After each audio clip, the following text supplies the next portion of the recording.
નમસ્તે વિદ્યાર્થી મિત્રો, આજે આપણે ભણવાનું ચાલુ કરીએ એની પહેલાં યા કુંદેન્દુ શ્લોક સાંભળીશું, ત્યારબાદ ભણવાનું ચાલુ કરીશું.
નમસ્તે વિદ્યાર્થી મિત્રો, આજે આપણે ધોરણ 11માં મનોવિજ્ઞાનની અંદર પ્રકરણ 5માં બોધાત્મક પ્રક્રિયાઓમાં છેલ્લી જે પ્રક્રિયા છે સર્જનાત્મક વિચારણા, એની સમજૂતી મેળવી રહ્યા છીએ.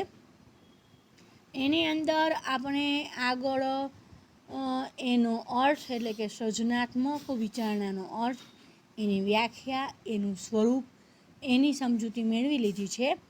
આજે આપણે સર્જનાત્મક વિચારણાના સોપાનો વિશેની સમજૂતી મેળવવાની છે.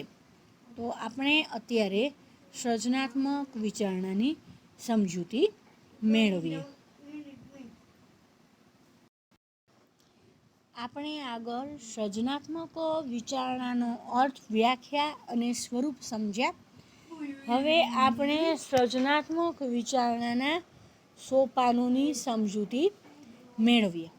સર્જનાત્મક વિચારણા કે સર્જનાત્મકતાની એની જે પ્રક્રિયા છે એની શરૂઆત ક્યાંથી થાય છે? તો એની શરૂઆત કાંઈક આપણે નવું વિચારીએ તો નવું વિચારવાની જરૂરિયાત જ્યારે આપણામાં ઉત્પન્ન થાય છે ત્યાંથી સર્જનાત્મક વિચારણાની પ્રક્રિયાની શરૂઆત થાય છે. આવી જરૂરિયાત છે તે વ્યક્તિના દિશાના પ્રયત્નોને જન્મ આપે છે. રોજબરોજ રોજિંદા જીવનના જે સામાન્ય કાર્યો છે એ પૂર્ણ કરવામાં વ્યક્તિને આવું કાંઈ નવીન કરવાની જરૂરિયાતની ઈચ્છા થતી નથી, એનો અહેસાસ નથી થતો. શું કામ? કેમ કે વ્યક્તિ સામાન્ય કામથી જ ખુશ હોય છે, એનાથી એને સંતોષ હોય છે, એટલે વ્યક્તિને કાંઈ નવું વિચારવાની જરૂરિયાત લાગતી નથી. પણ જ્યારે વ્યક્તિની સામે કોઈ સમસ્યા ઊભી થાય છે અથવા તો કોઈ અપૂરતી માહિતી હોય, અધૂરી માહિતી હોય, ત્યારે વ્યક્તિ છે એની અંદર નવા વિચારો આવે છે, નવા ઉકેલો ને શોધવા માટેની જરૂરિયાત પણ ઉત્પન્ન થાય છે. આ સર્જનાત્મક વિચારણાની પ્રક્રિયા છે એ ચોક્કસ અવસ્થા કે ચોક્કસ તબક્કા પ્રમાણે આગળ ચાલતી હોય છે. આ સર્જનાત્મક વિચારણાની પ્રક્રિયામાં કુલ 4 સોપાનો, અવસ્થાઓ જોવા મળે છે. સૌથી પહેલી અવસ્થા છે તૈયારી. સૌથી પહેલી અવસ્થા કઈ છે? તૈયારી. અહીંયા વ્યક્તિ તેની સામે જે કામ છે કે સમસ્યા છે એને તે સમજવા માટેનો પ્રયત્ન કરે છે, એની જરૂરિયાત એનામાં ઉત્પન્ન થાય છે. એટલે કે એની સામે કોઈ સમસ્યા છે તે એને સમજે છે, એનું વિશ્લેષણ કરવાની જરૂરિયાત ઊભી થાય છે. વિશ્લેષણ કરવું શું? એટલે કે સમસ્યાને અલગ અલગ ઘટકોમાં વિભાજિત કરીએ તો એ વિશ્લેષણ કર્યું કહેવાય. આ પ્રક્રિયા છે તે અલગ અલગ દિશાઓમાં તેમ વધારે ને વધારે વિચારો કરવાની એનામાં જે ઉત્સુકતા અને ઉત્તેજના છે તે ઉત્પન્ન કરે છે. અને અહીંયા વ્યક્તિ સમસ્યા કે કાર્ય છે એને અલગ અલગ પરિપ્રેક્ષ્યમાં એટલે કે અલગ અલગ સંદર્ભમાં અને અલગ અલગ દૃષ્ટિકોણથી જોવાનો પ્રયત્ન કરે છે. ઉદાહરણ તરીકે કોઈ એક વિદ્યાર્થી છે એ ખૂબ જ મહેનત કરે છે, એ ખૂબ જ પ્રયત્ન કરે છે, છતાં પણ એને યાદ રહેતું નથી.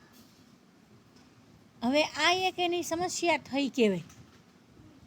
હવે એને એવું લાગે છે કે એને યાદ નથી રહેતું, એ એક એની સમસ્યા છે. તો એને સમસ્યાને સમજવાની જરૂરિયાત ઊભી થાય છે. એટલે એ પહેલાં એ સમજે છે કે એની સમસ્યા શું છે. તો એની સમસ્યા છે યાદ રહેતું નથી. તો યાદ શા માટે નથી રહેતું, એના પાછળના કારણો છે, એ અલગ અલગ કારણોને તે છૂટા પાડે છે. તો એનું એને વિશ્લેષણ કર્યું કહેવાય. હવે એનું એને વિશ્લેષણ કરી લીધું તો એના મનમાં કેવી ઉત્તેજના અને ઉત્સુકતા ઉત્પન્ન થાય છે. તો એ વધારે ને વધારે એ દિશામાં વિચારે છે કે શું કરશે તો એને વધારે ને વધારે બાબતો યાદ રહેશે. તો એને યાદ રાખવા માટેની અલગ અલગ બાબતો વિશે તે અલગ અલગ પરિપ્રેક્ષ્યમાં અલગ અલગ દૃષ્ટિકોણથી તે જોવાનો પ્રયત્ન કરે છે. તો અહીંયા તેણે એની જે સમસ્યા છે એનો ઉકેલ કરવા માટે સર્જનાત્મક વિચારણાનો પહેલો તબક્કો છે તે પૂર્ણ કર્યો કહેવાય. એના પછી આવે છે બીજો તબક્કો. બીજો જે તબક્કો છે એનું નામ છે સેવન. જ્યારે વ્યક્તિના મનમાં કોઈ વિચારો હોય, પહેલા તબક્કામાંથી વ્યક્તિ પસાર થઈ ગઈ, પછી એના મનમાં અલગ અલગ બધા વિચારો આવે છે કે જેને વૈકલ્પિક વિચારો કહેવાય, યોજનાઓ કહેવાય, તે ઉત્પન્ન થાય છે અને તે સમસ્યા કે કાર્યને તે અલગ જ પરિસ્થિતિમાં અલગ પરિપ્રેક્ષ્યમાં જોવાનો પ્રયત્ન કરે છે. ત્યારે થોડા સમય માટે રોકાઈ જવાની કે વિચારો ઊભા રહી જાય એટલે કે વૈચારિક રીતે થંભી જવાનો અનુભવ થાય છે. ત્યાં સુધી કે અમુક વ્યક્તિમાં જ્યારે આ દિશામાં પ્રયત્ન થતા હોય ત્યારે તે સાવ નિષ્ક્રિય છે અથવા તો કોઈ પણ બાબત વિશે વિચારવાની એનામાં ઈચ્છા જ નથી એવી લાગણી ઉત્પન્ન થઈ શકે છે. હકીકતે એ નિષ્ક્રિય હોતી નથી, પણ એની અંદર અલગ અલગ બધી યોજનાઓ વિશેના વિચારો તો ચાલુ જ હોય છે. તો અમુક સમય માટે વ્યક્તિ કોઈ સમસ્યાનો ઉકેલ મેળવવાનો કે કાર્ય કરવા માટેનું છોડી દે છે. તો એ અવસ્થાને સેવનની અવસ્થા કહે છે. આપણે તૈયારીમાં જે ઉદાહરણ આપ્યું એ જ ઉદાહરણને કન્ટિન્યુ કરીએ તો કોઈ એક વિદ્યાર્થી છે એને આપણે એમાં જોયું કે ભાઈ યાદ રાખવામાં મુશ્કેલી પડે છે. યાદ રાખવામાં મુશ્કેલી પડે છે તો એ વ્યક્તિ છે એની એ સમસ્યાને દૂર કરવા માટે વ્યક્તિ અલગ અલગ યોજનાઓ વિચારે છે, અલગ અલગ વિકલ્પોનો વિચાર કરે છે. બરોબર? ત્યારે તે શું કરે છે, તે જે કામ કરે છે એને અલગ અલગ પરિસ્થિતિમાં જોવાનો પ્રયત્ન કરે છે. હવે જ્યારે આ બધી પ્રક્રિયા એના મગજમાં ચાલતી હોય ત્યારે એને બીજું કાંઈ વિચારવાની ઈચ્છા થતી નથી. એના વિચારો ત્યાં જ રોકાઈ જાય છે. બરાબર? એને એવું લાગે કે એ જાણે નિષ્ક્રિય થઈ ગઈ છે. તો આવી નિષ્ક્રિયતા કે અનિચ્છાની એને કાંઈ બીજું વિચારવાની કે એના વિશે વિચારવાની ઈચ્છા ન થાય તો એને સેવનનો તબક્કો કહે છે. તો આવી રીતે પહેલો અને બીજો તબક્કો છે એની સમજૂતી મેળવી આપણે સર્જનાત્મક વિચારણાના પ્રક્રિયાના સોપાનમાં. એના પછી આપણે ત્રીજો તબક્કો સમજીએ. ત્રીજો તબક્કો છે વિચારનો ઝબકાર. સંશોધનો એવું કહે છે કે સેવનની અવસ્થા દરમિયાન જ્યારે વ્યક્તિ સમસ્યા વિશે જાગૃત રીતે વિચારતો હોતો નથી તો એવું બની શકે છે કે સર્જનાત્મક વિચાર તાત્કાલિક ઉત્પન્ન ન પણ થાય. બની શકે કે વ્યક્તિ કોઈ એક કામ કરી રહ્યો હોય, અથવા તો તે સૂતો હોય, અથવા તો તે ઉઠીને જાગ્યો હોય, અથવા તો તે નાતો હોય કે આમ તેમ આટા મારતો હોય, ત્યારે આવા વિચારો છે, સર્જનાત્મક વિચારો અચાનક તેના મનમાં ઉત્પન્ન થાય તો એને વિચારનો ઝબકાર કહે છે. વિદ્યાર્થી મિત્રો, આનો અનુભવ આપણને ઘણી વખત થઈ ગયો છે. ઘણી વખત આપણે સમસ્યા વિશે ખૂબ વિચારીએ, એના વિકલ્પો અલગ અલગ વિકલ્પોને આપણે અલગ અલગ પરિસ્થિતિ પ્રમાણે વિચારીએ. વિચાર કર્યા પછી આપણું મગજમાં આપણને વિચાર આવે છે કે હવે આપણે આ કાંઈ વિચારવું જ નથી, આપણે સાવ વિચારનું બંધ કરી દેવું છે. આપણે વિચારનું બંધ કરી દઈએ છીએ. 7નો તબક્કો કહેવાય. હકીકતે ત્યારે ભલે આપણને એમ લાગે કે આપણે નિષ્ક્રિય બની ગયા છે, પણ નિષ્ક્રિય નથી બન્યા હોતા. પછી આપણે જ્યારે કોઈ કામ કરતા હોય કે બીજું કોઈ કામ કરતા હોય, સૂઈને જાગ્યા હોય, ત્યારે અચાનક આપણા મનમાં વિકલ્પ સૂજી આવે છે કે આપણે આમ કરીએ તો આપણી સમસ્યા છે એનો ઉકેલ મળી જશે. તો આવું જે બને છે ને એને વિચારનો ઝબકાર કહેવાય. આપણે જે સામાન્ય બોલચાલની ભાષા છે એમાં એને મનમાં ટ્યુબલાઇટ થઈ એવું કહીએ છીએ. આવા સમયે એવું મગજમાંથી નીકળી જાય છે, અથવા તો આપણને એમ થાય છે કે હાય ચાલો મળી ગયું આપણને, જેને અનુભવ પણ કહે છે.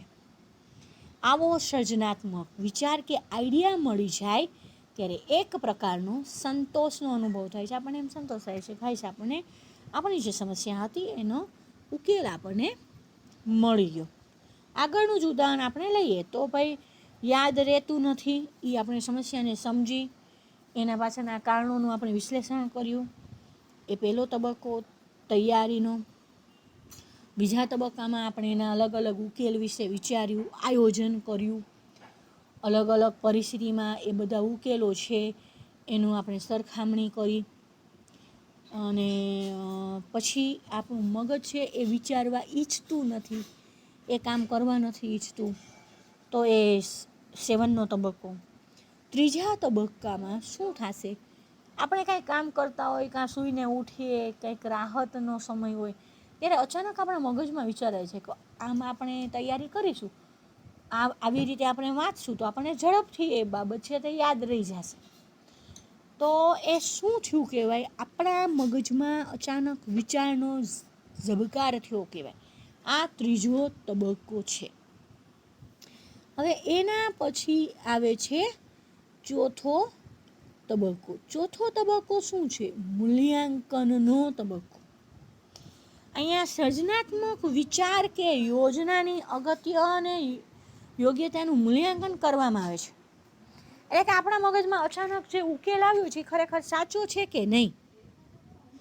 બરાબર, એ ઉકેલની પસંદગીમાં કેન્દ્રગામી વિચારની ભૂમિકા અગત્યની થઈ રહે છે. એટલે કે યોગ્ય કે અસરકારક યોજના કે ઉકેલની પસંદગી કરવી હોય તો આપણે એ જ દિશામાં આપણે વિચારવું પડે. જો આપણે આગળ વિચારણાના પ્રકારોમાં કેન્દ્રગામી અને વિકેન્દ્રિત વિચારણાના પ્રકારો જોઈએ. કેન્દ્રગામી વિચારણા એટલે શું? તો કેન્દ્રગામી વિચારણા એટલે કોઈ એક જ દિશામાં વિચારીએ તો કેન્દ્રગામી વિચારણા કહેવાય. અહીંયા આપણને ઉકેલ મળી ગયો છે તો આપણે એ ખરેખર આપણે એ યોજનાને લાગુ પાડશું તો એનાથી આપણી સમસ્યાનો ઉકેલ મળી શકશે. એ ઉકેલની યોગ્યતાનું આપણે મૂલ્યાંકન કરીએ છીએ. અને યોગ્ય અને અસરકારક યોજના કે ઉકેલની પસંદગી કરતી વખતે આપણે કોઈ એક જ દિશામાં વિચારીએ છીએ અને આવી રીતે આપણે કોઈ ઉકેલનો અમલ કરીએ છીએ.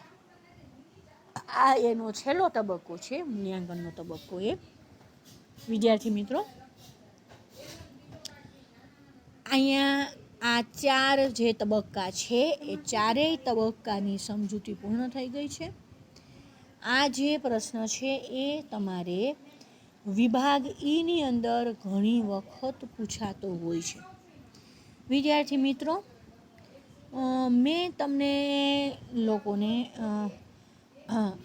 કાલે ગ્રુપમાં એક મેસેજ છે એ સેન્ડ કરેલો છે. એ મેસેજ ખાસ જોઈ લેશો. કેમ કે આ વખતે સરકારે અમુક કોર્સ છે એ કોરોનાના કારણે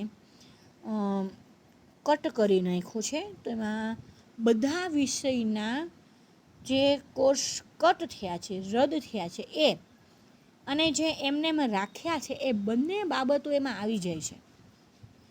તો ખાસ તમારે એ 11બીના ગ્રુપમાંથી જોઈ લેવું જોશે કે કયા પોઈન્ટ રદ થયા છે અને કયા પોઈન્ટ એમને રહ્યા છે.